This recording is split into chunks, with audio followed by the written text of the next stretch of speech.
Hello, good afternoon class. This is Sandesh Tandon. I am here on a topic, presenting a presentation on a topic like analyze of the project cost through calculating and comparing gross floor area to walls, ratio and elemental cost.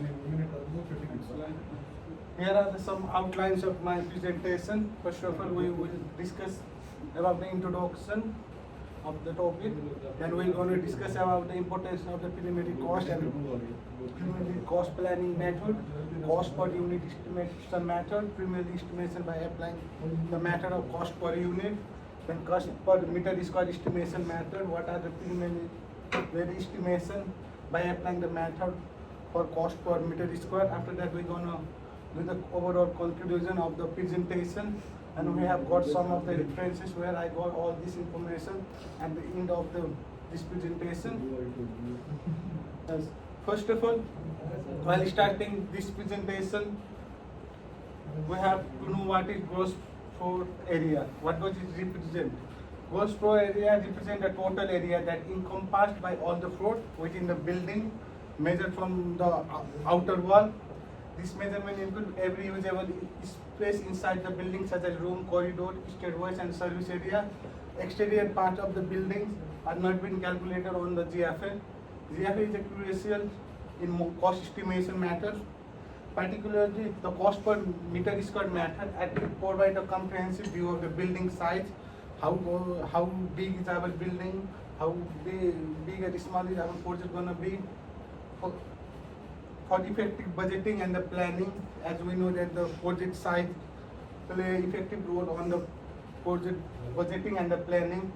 Generally, GFA does not cover outdoor areas like balcony, terraces, or parking spaces unless otherwise noted. As I have said earlier, like GFA only encompass the area inside the wall or the interior parts of the building. It does not cover the outdoor areas like the balconies, terraces, or the parking spaces. Only is this being noted. Next. Then in second, we have like what is wall ratio. Our next point is wall ratio. The wall ratio is defined as the proportion of the total external wall area to the gross floor area (GFA) of a building. It is a metric used to assess the financial impact of the building wall design. Building with higher wall ratio often incur greater cost due to the increased surface area that needs to be constructed and finished. For example, taller building or those with integrated package usually have a higher wall ratio, and the wall ratio is calculated using the formula that wall ratio is equivalent to the total external wall area divided by the gross floor area into 100. This is the calculation formula for calculating the wall ratio. By putting the value of the total external wall area and the gross floor area and multiplying by it by the 100, we can get the wall ratio of any building or the project. Or higher wall ratio can lead to the increased expenses for material, labor, insulation, and finishes. As we know that higher wall ratio can lead to the increased expenses for materials, as because there will be the higher number of the bigger building have the bigger wall ratio. Therefore, this affect overall project cost or the budget. Next. And the next part we have is like elemental cost. It is also the one of the important part of the project planning.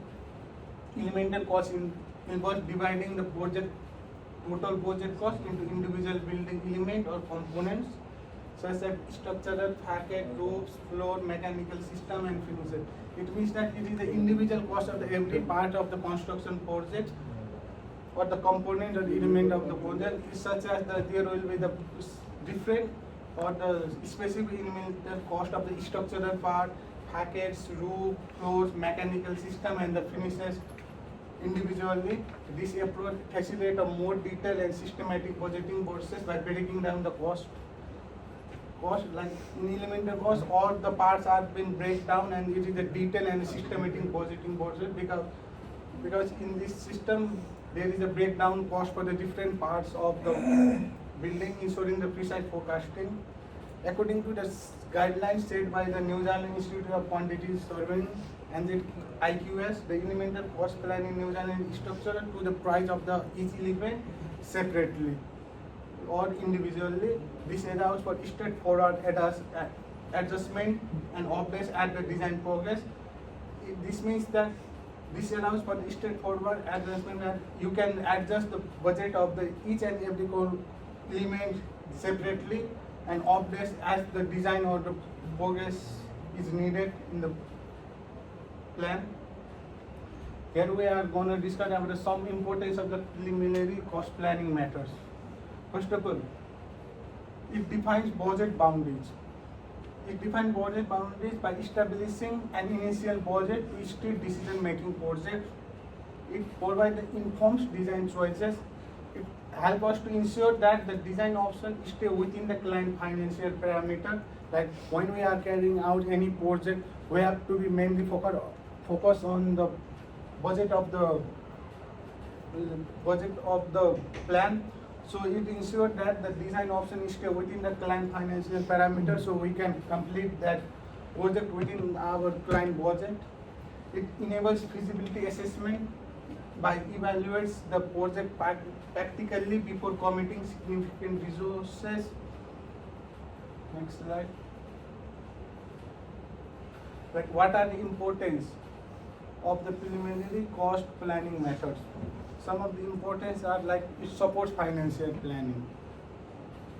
Like it provides a crucial cost data that lenders and investors use to evaluate the project financial feasibility. It also improves the collaboration.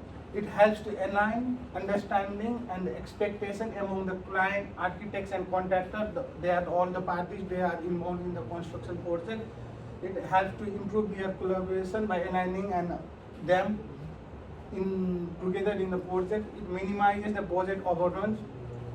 Like how it minimizes the project overruns is highlight the potential cost factors early on, so that if there are any potential cost factors that gonna overrun our cost budget, we can know at the beginning of the project, so we can reduce or mitigate them. It helps to reduce the risk of exceeding the budget.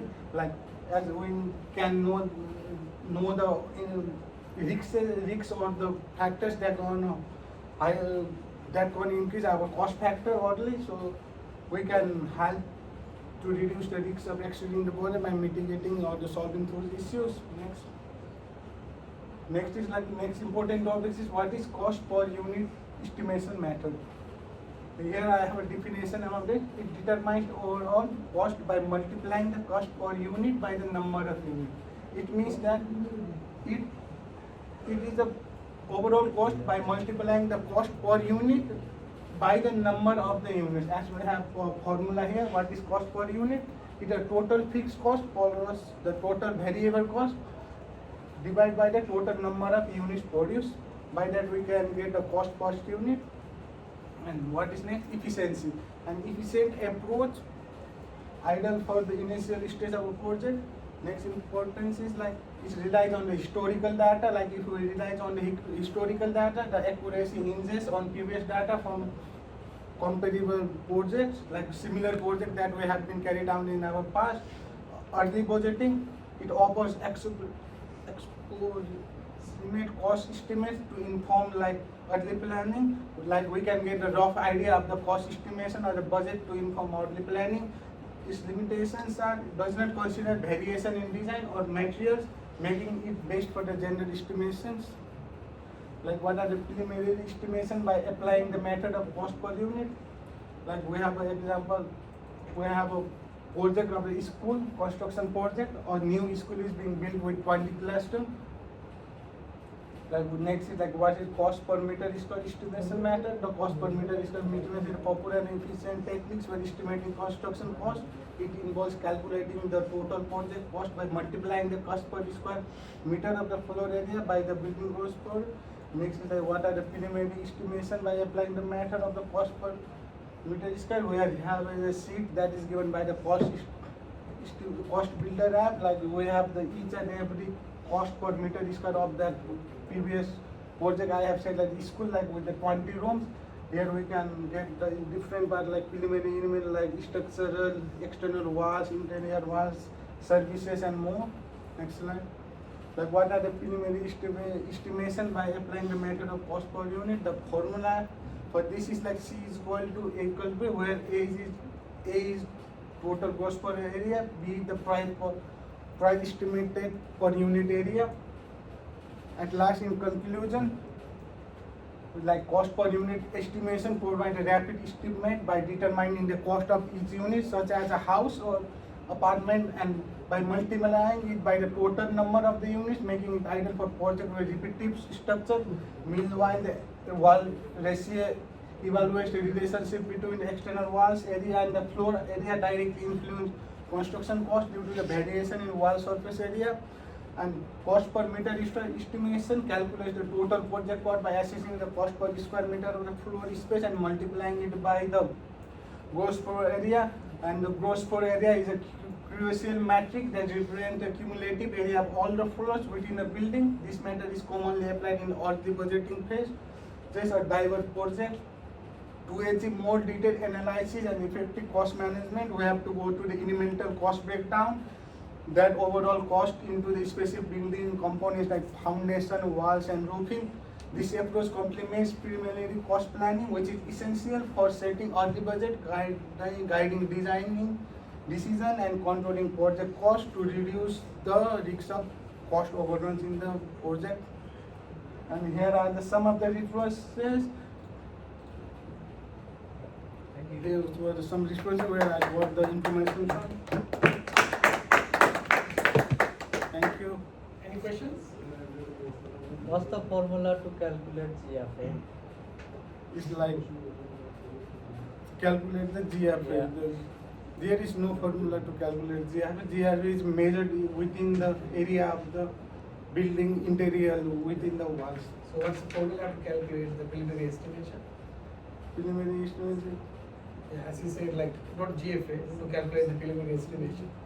So you have already mentioned in the slide that A into B, where A is the number of A is GFA and the B is the number of the total units of the area. or the B is the like historical cost data per square meter or whatever you have. Okay. Any question? Thank you. No questions. Very nice. Very nice.